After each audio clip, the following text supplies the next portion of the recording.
మేము దీపం పెట్టుకొని ఉన్నాం డార్లింగ్ 3 months. మేము దీపం పెట్టుకొని ఉన్నాం డార్లింగ్ 3 months.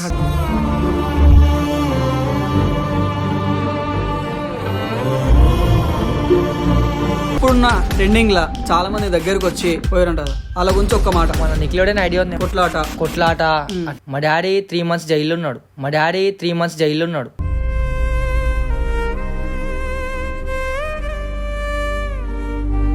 లైట్ దీపించేసి మా ఇంట్లో కానీ కరెంటు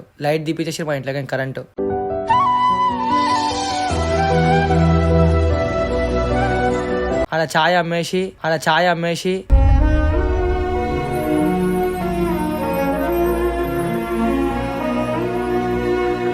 వాటర్ ప్యాకెట్లు అమ్ముకుంటూ పోతుండే.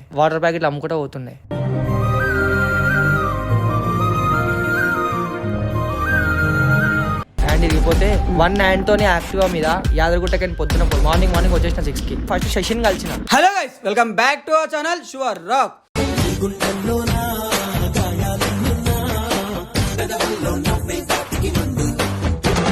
సో చాలా టైం తర్వాత మేము ముందుకు ఒక ఇంటర్వ్యూతో మేము ముందుకు వచ్చిన. సో తెలుసుగా సైకో సంతు ఒకప్పుడు మంచి పేరుండే. ఆ లైఫ్లో ఆ పేరు ఎట్లా వచ్చింది, ఈ లైఫ్లో ఎన్ని బాధలు ఉన్నాయి, ఆయన ఎమోషనల్ విన్నా. అందుకే ఆ ఎమోషనల్ని మేము ముందు పెడదామని తీసుకొచ్చిన. ఇన్ని బాధలు ఉన్నాయి ఆ మనిషికి అని చెప్పేసి.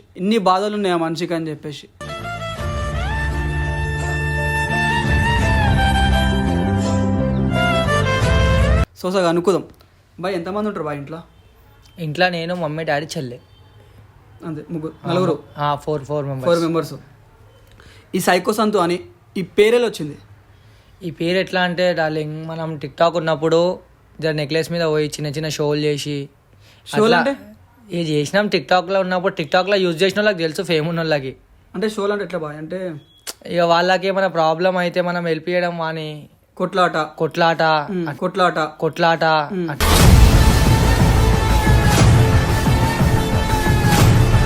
అట్లా అని చెప్పి ఇక వాళ్ళు ఈ సైకో గాడ్రా పోయి పెద్ద అని పేరు వచ్చేసింది. ఇక అట్లా పేరు వచ్చినందుకు మనం ఇక అట్లా మనకు చిన్నగా మన తమ్ముళ్ళు ఎంకరేజ్ చేసి ఆ పేరు పెట్టేసి. టిక్టాక్ ఉన్నప్పుడు లైఫ్ ఎలా ఉండే? టిక్టాక్ ఉన్నప్పుడు లైఫ్ జర చాలా ఘోరంగా ఎంజాయ్ చేస్తుండే. టిక్టాక్ పోగానే సైలెంట్ అయిపోయినాం బ్రో. మొత్తం సైలెంట్ అయిపోయినాం. ఆల్మోస్ట్ ఒక 50% సైలెంట్ అయినాం. అసలు ఈ వీడియోస్ చేయాలి, ఇన్స్టాగ్రామ్ ఇట్లా రీల్స్ చేయాలని ఎందుకు అనిపించింది? అసలు నేను చెయ్యాను బ్రో రీల్స్. నా తమ్ముళ్ళు ఎంకరేజ్ చేస్తారు కాబట్టి నేను ఏదో నెలకు ఒక వీడియో, నెలకు 2-3 వీడియోలు చేస్తా అంతే. అది గిట్ట ఏదో టైం పాస్. బాయ్ స్టడీ ఎంత కంప్లీట్ చేసినావు? Study 7th class. Last 7th ఆపేసిన. ఎందుకు ఆపేసినావు బాయ్? 7th లో చిన్న స్టంట్ అయిండే స్కూల్లో. అంటే ఏమైంది స్కూల్లో? మన పీటీ సార్ మనకు ఒక 3-4 days టార్చర్ చేస్తుండు కాబట్టి ఇక పీటీ సార్కి మనం పీటీ సార్ అయిపోయినాం.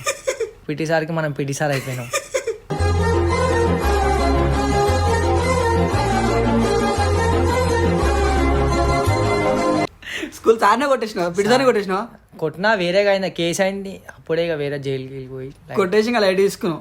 అంతే. అప్పుడు ఆ ఉడుకు రక్తం ఉరుకుపిస్తాడు డార్లింగ్. అంతే, ఉడుకు రక్తం ఉన్నాడు, ఎప్పుడు ఉరుకొద్దు.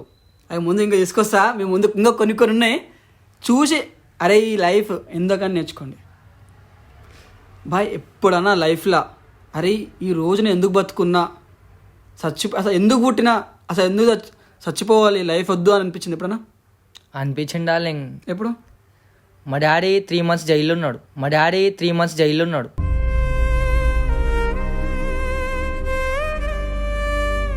అసలు డాడీ ఎందుకు జైలుకి వెళ్ళింది బాయ్ ఆ టైంలో? డాడీ అప్పట్లో పాత రౌడీ షీటర్ డార్లింగ్.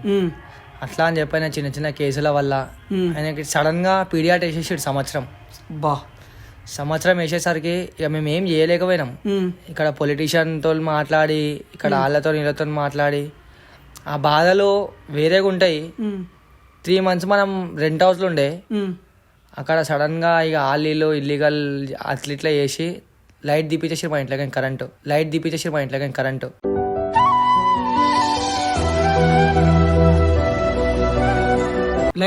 లైట్ మొత్తం దీపించేసారు. అసలు కరెంట్ ఏం లేదు, నైట్ పూట కూడా అసలు కరెంటే లేదు. నైట్ పూట డే 3 months డార్లింగ్. 3 months ఆ బాధలు. 3 months ఎలా అనిపించింది? 3 months ఈ లైఫ్ మనకు ఎందుకు రా భయ్, నేను ఉండాలా. మా అమ్మని ఈ బాధలలో నేను చూడలేకపోయినా. మా అమ్మని బాధలో చూడలేకపోకుండా నేను చచ్చిపోదాం అనుకున్నా. కాకపోతే ఇక మా అమ్మనే మాకు ఎంకరేజ్ చేసింది, ఉందాం అది అని చెప్పి మేము దీపం పెట్టుకొని ఉన్నాం డార్లింగ్ 3 months. మేము దీపం పెట్టుకొని ఉన్నాం డార్లింగ్ 3 months.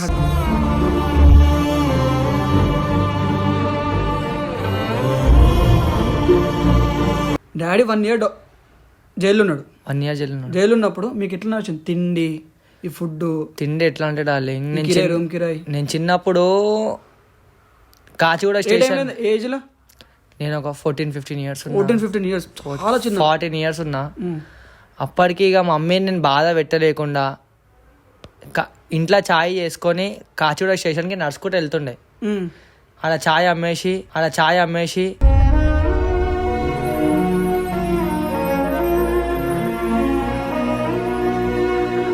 మళ్ళా వచ్చేటప్పుడు ఆటోకి పైసలు అయితే అని చెప్పి లిఫ్ట్ ఆడుకొని వస్తుండే ఇంటికి. ఆ సిచ్యువేషన్ నుంచి నేడున్నా. చూసిరా, ఛాయ్ అమ్మినంట ఇంట్లో 3 months కరెంట్ లేకుండా. 3 months దీపం పెట్టుకొని ఉన్నాం డార్లింగ్. అంటే కాలం చేసి మొత్తం ఇదంతా మా మీద కుట్ర, వీళ్ళు ఎదగొద్దు. ఇప్పటికి మా మీద అవే కళ్ళున్నాయి, వీళ్ళు ఎదగొద్దు అని చెప్పి. వాళ్ళు ఏం బయట వాళ్ళు ఏం కాదు, మన ఫ్యామిలీ వాళ్ళే. వీళ్ళు ఎదగొద్దు, వీళ్ళని దొక్కాలి, చాలా చేపిస్తారు. కాకపోతే నేను మన దగ్గర ధూళిపేటలో గణేషులు అమ్ముతారు, ఐడియా ఉందేమో నీకు?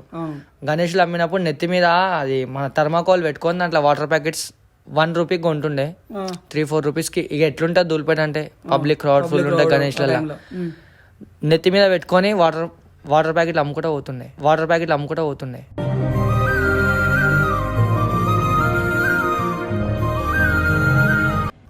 ఆ టైంలో మార్నింగ్ నేను 5కి లేస్తుండే.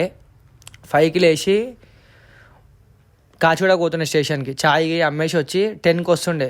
10కి వచ్చి అప్పుడు స్కూల్ అయితే మనకు లేదు, మనకు స్కూల్ అప్పుడే వెళ్ళిపోయింది. స్కూల్ లేదు కాబట్టి వచ్చి ఒక 2-3 hours రెస్ట్ తీసుకొని మళ్ళీ మమ్మీ లేపి మళ్ళీ ఆమె బాధలు చూడలేక నా బాధనే పడుతుండే బ్రో. కష్టమనేది లేని రోజంటూ లేదు కదా, కన్నీరు దాటుకుంటూ. ఆ డబ్బులు ఏం చేస్తాను, మమ్మీకి తీసుకొచ్చిస్తున్నా? డబ్బులు అని మమ్మీకి ఇవ్వకపోతుండే, ఇక డాడీ కోసం అని చెప్పి పక్కకు పెడుతుండే. అని డాడీ కోసం ఎందుకు? డాడీకి ఇడిపిద్దామని చెప్పి. కానీ నేను ఎంత కష్టపడ్డా డాడీకి ఇడిపించలేకపోయినా. ఎందుకు బాయ్, ఏమైంది? నేను ఎంత కష్టపడ్డా పైసా మాకు పాల ప్యాకెట్లకి, ఇంటి రాషన్కి, దానికి దీనికే సరిపోయినాయి. కానీ ఏ ఒక్క రూపాయి మేము డాడీకి ఇడిపించలేకపోయినాం. ఆయననే బయటకు వచ్చిండు ఆ దేవుని దయ వల్ల. ఆయన వచ్చినాక మారిపోదాం అనుకున్నాం, కాకపోతే మళ్ళీ అదే కంటిన్యూ అయింది. బాయ్ రౌడిజం అసలు ఎందుకు లైక్ చేస్తారు అసలు? ఎందుకు ఇట్లా వదిలేసినావా? ఇప్పుడు వదిలేసిన డార్లింగ్, ఇప్పుడు ఏం వద్దు. నీకు అనిపించిందా బాయ్ ఇప్పుడు ఇలాంటివి మనం చేయొద్దు, ఈ లైఫ్ని అసలు వద్దు, ఇలాంటివి చిన్న లైఫ్ అని అనిపించింది ఎప్పుడన్నా? చాలా సార్లు అనిపించింది డార్లింగ్. నన్ను ఏంటంటే నన్ను పెద్దోళ్ళు రెచ్చగొడతారు.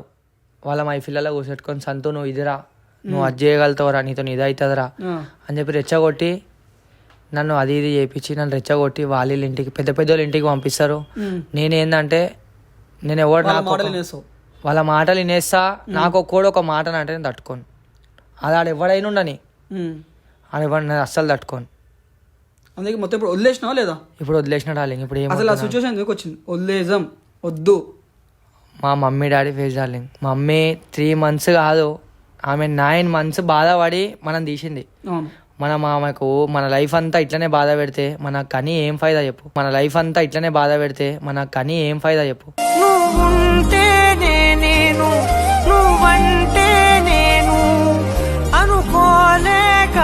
చూసుకుంటున్నావు లేదా అమ్మని? మమ్మీని బరాబర్ చూసుకుంటున్నా.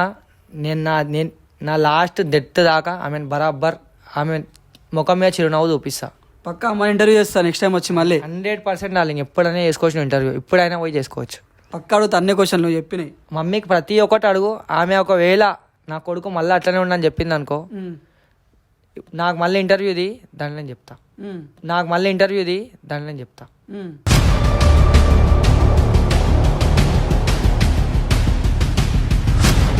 ఎప్పుడైనా యాక్సిడెంట్ అయిందా లైఫ్లో? యాక్సిడెంట్ రీసెంట్గా అయింది డార్లింగ్.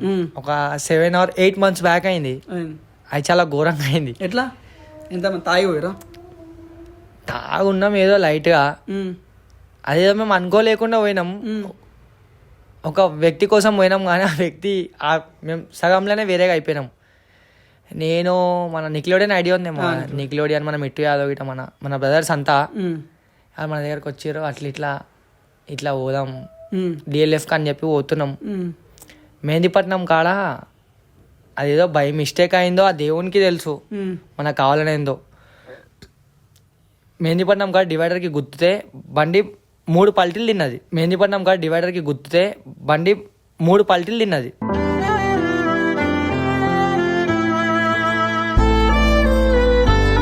కార్ షిఫ్ట్ 3 పల్టీలు తిన్నాక గిట ఆ దేవుని దయ వల్ల ఎవ్వరికి ఏం కాలే, అందరు సేఫ్. చావుని చూసి బయటకు వచ్చినాం. సావు మొత్తం పైదాకా పోయి మళ్ళీ కిందికి వచ్చినాం అందరం. అది మేము మర్చిపోలేని రోజు. అంటే తాగి డ్రైవ్ చేయొచ్చా, అట్లా గ్యాంగ్తో పోవచ్చా, కొంతమందికి ఇన్స్పిరేషన్. ఫస్ట్ ఆఫ్ ఆల్ అయితే ఎవరు తాగి డ్రైవ్ చేయొద్దు. అక్కడ తాగి ఎవరు డ్రైవ్ చేయకండి. కార్లో ఎంతమంది అవుతారు, 4 మెంబర్స్ 5 మెంబర్స్ అంతే మంది కూర్చోవాలా, ఎక్కువ మంది అసలు కూర్చోకండి. మాకు అయింది కాబట్టి నేను చెప్తున్నా, మాకు అయినట్టు ఎవ్వరికి కావద్దని మేము కోరుకుంటున్నాను.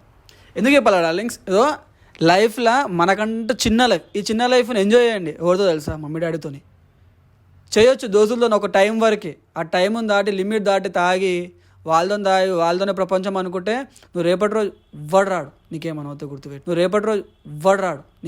గుర్తుపెట్టు.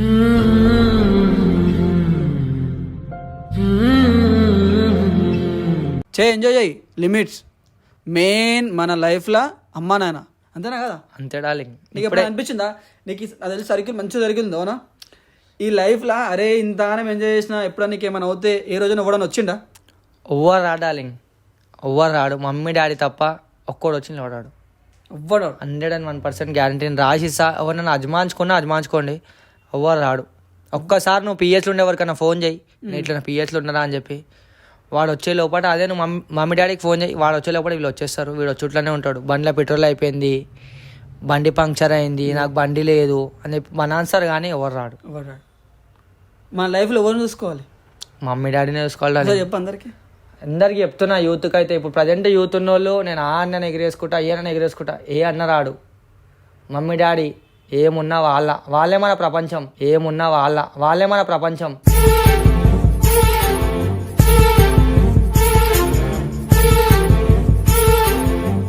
అంతే. ఈ జైల్లో ఈ కేసులు అందరు డైలాగులు కొడుతుర్రు, ఆ జైలు కాలు బెయిల్ అని చెప్పి. ఆ జైలు బెయిల్ కోసిన వాళ్ళకి అడగాలి, వాళ్ళు చెప్తారు.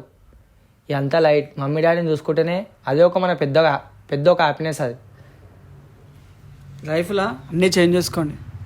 ఇప్పుడు అసలు ఎట్లుంది, ఒకప్పుడు మన హైదరాబాద్ వేరా అవునా? ఇప్పుడు ఒక్కొక్కరిని రౌడిజం చేసే ఓడని వచ్చేటో చేయాలి అనుకునే వాళ్ళకి ఒక మాట ఎట్లుంది అసలు సిచ్యువేషన్ ఎట్లుంది మన దగ్గర? మంచి రౌడీలే సైలెంట్ అయిపోయి కూర్చుంటాలి. మంచి రౌడీలు దాదాలే ఇవన్నీ వద్దా అనుకొని కూర్చుర్రు. ఇప్పుడిప్పుడే గుర్తుర్రు. చిన్నపిల్లలు ఉరుకులాడతారు. ఉరుకులాడి మళ్ళీ మన ఏజ్కి వచ్చేదాకా ఆలిగిటి ఇదే పని చేస్తారు.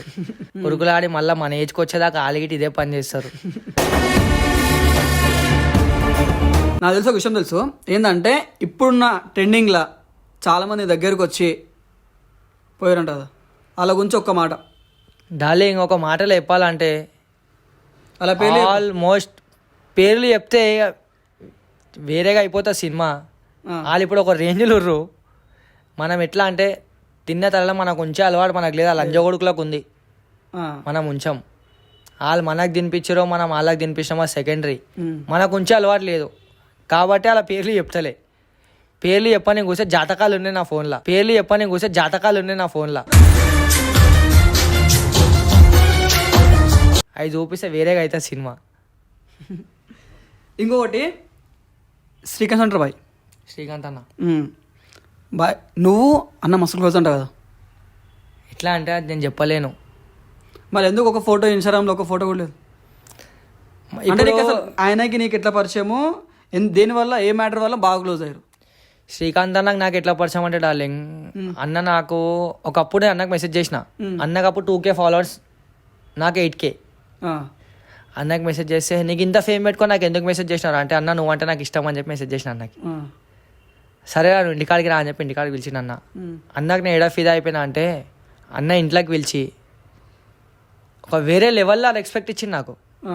నా తమ్ముడు అని చెప్పి ఆడ నుంచి నేను అన్నతో దగ్గర ఒక 3-4 ఇయర్స్ కంటిన్యూగా ఉన్నా. అన్న లాస్ట్ డెత్ కన్నా ఒక 2 days ముందు గిట్ట నేను అన్నని కలిసిన. అన్నకి చెప్పిన ఆ రోజు, అన్నాడు జాదరగుట్ట పోదామంటే, లేరా నీ ఎంజాయ్ నువ్వు చేయి, నువ్వు చేస్తే నేను చేసినట్టే అని చెప్పిండు. నేను అప్పటికి నేను అన్న డెత్ అయిన రోజు గిట్ట నేను జాదరగుట్టలో ఉన్నా. నాకు ఫోన్ రాగానే within seconds నా హ్యాండ్ ఇరిగిపోయింది.